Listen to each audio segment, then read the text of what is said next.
Hello, students. In today's lecture, we are going to study the merits and demerits of MBO, that is Management by Objectives. So, the first merit is that MBO develops result oriented philosophy. Students, MBO is about managing yourself by achieving the objectives, right? So MBO believes in results, it doesn't believe in excuses. That means none of your employees should give any kind of excuse regarding non achievement of the objectives, right? That means it believes in result oriented, we want result. That is what MBO believes in. So because of this, MBO has created a result oriented philosophy, or it creates result oriented philosophy in the organization, where each and every individual is striving hard to achieve its objectives within specific period of time. So it becomes the way of life, it becomes habitual for its employees all the time to give its result by achievement of its objectives. And as we saw in yesterday's lecture, that every employee is accountable to his superior. If you are unable to achieve the objective, you are answerable to the superior. What are the reasons why you were unable to achieve the objective, right?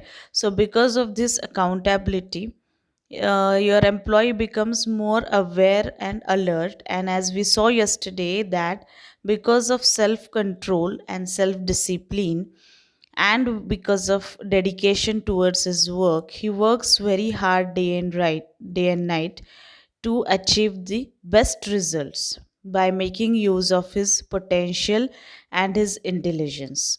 Okay, so MBO creates a result oriented philosophy, or develops that kind of philosophy in the organization. This is the first merit of MBO. Then second one is basis for organizational goals. Now yesterday also I made it clear that whenever you're making, or whenever you're setting objectives, you're setting objective at individual level, as a team you're setting those objectives, at departmental level, and at organizational level as a whole, right? So once an individual achieve the individual objective, his group objectives, his department objectives, automatically the organizational goals are achieved. So MBO creates a base where individual objectives are set at every level, objectives are set, and because of this, ultimately what happens is that the organizational goals are achieved. That is the second benefit which we get because of MBO. Then next is facilitates control. Of course, controlling plays very important function. It's a important managerial function in any organization.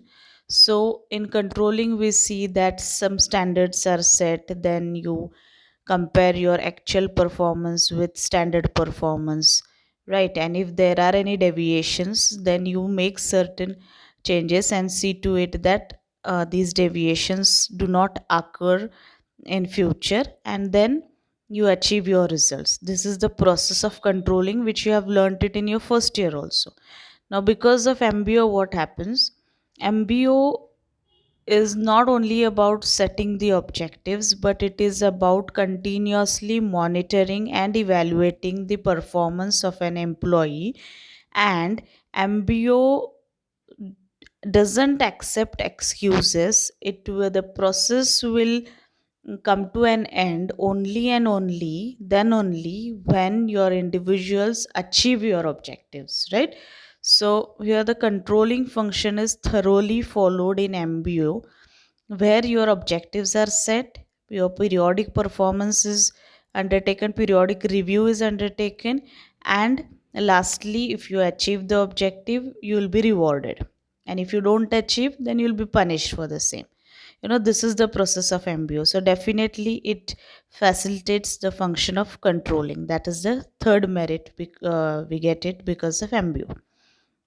Next, fourth one is raises employee morale. Now, what is morale? Morale is your attitude towards the organization. Now, students, this has to be kept into mind that every employee must have a positive attitude towards its organization. And when your morale is high, it means that you are having good feelings, good attitude towards your organization. So, every business organization try to see to it that my employees are having good morale and their morale increases day by day. Now, because of MBO, what happens? The potential of individual is being fully utilized. It leads to self development, self control, self discipline. Your decision making power increases. As we saw in yesterday's lecture, that because of MBO, variety of shades are being added in your personality, which leads to self development, right? So personality development, which we call. So, what happens because of this? Your employees get the feeling that being a part of an organization where MBO is being practiced, my personality is getting developed day by day. And this is only because of the organization in which I am working. Because of MBO, I am able to achieve my targets. I am able to take my decisions on my own. I am able to communicate properly with my superior. I'm having good relation, maintaining good relations with each and everybody. I'm able to solve my problems on my own. Because of this feeling gets developed in an employee, and he thinks that my intelligence, my potential is being fully utilized in this organization for achievement of objectives, where my objectives are very challenging. And students, every employee wants some challenging work where his potential is being fully utilized. Okay, so because of MBO, you get an opportunity. You means employees get an opportunity to make use of their intelligence and talent for the benefit of the organization. Okay, so this increases their morale, where they get a positive attitude towards organization. And when once your morale is increased, your increased or your positive attitude is reflected in your work, right? So the person who is having a high morale will definitely give his best, will work with full dedication, and he will try to give his 100% always. Okay, so because of MBO, what is the benefit which we get is that it raises employee morale. Okay, then come towards the next point. It motivates the employees. Again, in continuation with morale, motivates the employees means what? The employees get motivated to get inspired to achieve their objectives, and after the achievement of objective, MBO believes in reward punishment approach, where if you achieve your objectives, you will be rewarded with promotion most probably, and if you don't achieve your objective, you will be punished, right? So reward punishment approach is being followed. Therefore, an employee gets motivated to achieve his objectives at its best and within specific period of time. So definitely it inspires the employees to work very hard with full dedication. Then next one is facilitates objective appraisal. Now, as I said, that the performance of every employee is being appraised, which is called as performance appraisal. So this performance appraisal is based on the objective. That means if your employee is successful in achieving the objective, then he is supposed to be a good employee, right? So in MBO, it believes in objective appraisal. Then the next point is facilitates personal leadership. Now, what happens because of MBO? Employees' personality gets differentiated, as I said. It develops their personality, communication skills, then coordination skill, coordination of resources for purpose of achievement of objective. These people start interacting with each other, especially with superior, while discussing the objectives during periodic reviews. So meeting of mind takes place. So because of all these things, the personal leadership qualities get developed among individual. Then again, we saw that an individual decision making power also increases, which is very important quality of a leader, that you should be able to take your own decision, right? So a leader should not be confused. So in such a way, these subordinates start getting different leadership skills among themselves. And this is a kind of a training, because today's subordinate is tomorrow's superior. So definitely that benefit an employee gets. The next one is fosters team spirit. Of course, for achievement of objectives, an individual all alone, it is not his cup of tea. He can't do anything all alone, right? So he is dependent upon everybody in the organization. For setting his objective, he has to interact with the superior. And then for achievement of objective, he is dependent upon his colleagues, his subordinates. So it's a teamwork, right? So this team spirit gets developed because of MBO. You can't work all alone. And last benefit which we get is it develops self discipline. As I said that it MBO brings about a disciplined behavior in your organization. A good work culture is being developed where objectives are set and every individual is trying very hard to achieve its objectives. Because of this, a discipline is being well maintained in the organization. So, moving towards the demerits of MBO, the first one is MBO process is time consuming. Of course, it's very time consuming process, because you have to set your objectives, then you'll have to continue. And objective setting is not a it's not a job which has to be done in few hours. It takes so many days to set your objectives, because the whole organizational work depends upon what kind of objectives you're setting at individual level and group level. So definitely it's a time consuming process where several meetings have to be undertaken with your subordinates. You have to consider the ability and capability of that individual, and then you are going to set the objectives. Then after that, the second process where you go for a periodic review. At that time, if you notice that your subordinate is unable to achieve the objective, then again you will have to make alterations, amendments in the objective, and then again you have to reset them. So it's a time consuming process. Definitely it takes a lot of time. Then second one is a reward punishment approach. Because of reward, definitely your employees are motivated, inspired. So they work very hard with dedication to achieve their objective for getting the reward, and rewards are generally in the form of promotion. But these are the things, or this is suitable for those employees who are able to achieve the objectives. But what about them, those employees who are unable to achieve the objectives? They'll be punished in one way or the other. So this punishment will definitely put your employees continuously under pressure. So that is another demerit of MBO. Then the third one is lots of paperwork. So, of course, right from setting of objectives, in one setting itself, you can't set your objectives. Several meetings have to be conducted, then periodic review after a specific period of time. So, this requires a lot of paperwork. You have to write down so many things, you have to maintain the documents as an evidence right from the beginnings to prove that how the objectives were set, whether your individual is able to achieve it.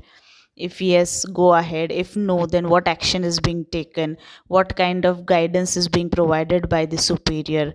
How your leader is being working on achievement of objectives, what are the difficulties and problems faced by the subordinate whenever you are achieving your objectives, and what kind of solution was suggested by the superior. All this process requires lot of paperwork, so that is another demerit.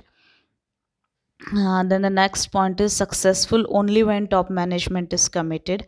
Of course, MBO becomes, or its success depends upon how seriously your top management takes it or considers it. If your top management is very much committed, rigorously they are implementing it, then definitely you will be successful. So the success rate depends upon how seriously your top management has taken MBO and how they are implementing it step by step, or as per their wish, what are they doing. So their success depends upon top management's commitment. And then next one is to achieve objectives. People may use unethical and immoral ways. So this is another danger over here, where, as I said, that second demerit is reward punishment approach, right? So people are happy about the reward. They're ready to do the hard work to achieve their objectives, but this is about few people who are able to achieve the objectives, but those who are unable to achieve the objectives, they will be continuously under the pressure of getting being punished. So punishment may be in any form, which is going to be a huge loss for an employee. So many employees may think that it's better to go for some unethical and immoral ways, which is against the organizational um, um, ethics. So this may happen. So that's one of the danger, or this is one of the demerit of MBO. Next is problem of coordination. As I said, that achieving objective is not a one man show. One individual cannot himself achieve the objective. It requires a lot of cooperation from all the people. At the same time, it requires coordination from all the people and all the departments and all the resources. So some of them may, I mean, it's not possible that every individual is capable of having a good coordination with the other thing and with other departments and other individuals. So that may be that problem may occur, which may create a hurdle in achievement of objectives. Then next one is pressure oriented. Of course, MBO is pressure oriented because here continuously your employees are under pressure, where they are monitored by their superior. There has been a continuous evaluation and performance appraisal of those employees. So continuously, consistently, somebody is evaluating your performance, and you're continuously asking about what about your objectives, whether you are able to achieve the objectives or no. So it creates a tension kind of environment. The employee feels very pressured whenever working in a organization where MBO is practiced seriously. So it creates problem, and because of that tension or pressure, it may hamper his mental and physical health. Now, that is one of the demerit. And last one is trained managers are not available. Of course, if you want to make MBO successful in the organization, you require trained managers, because the role of a manager, the role of a superior, the role of a leader is very important in success of MBO, because right from beginning, from setting of objective till achievement of objective and till rewarding your employees, the whole process is very um skillful process, where you have to handle your employees in a very tactful manner. While setting the objective also, you have to consider the ability of that employee, and so on. The whole process we have studied up till now. So you require trained managers to do that, who are experienced, who know how to handle MBO, how to handle the employees, how to get work done from these employees, how to motivate them. So these are the required things.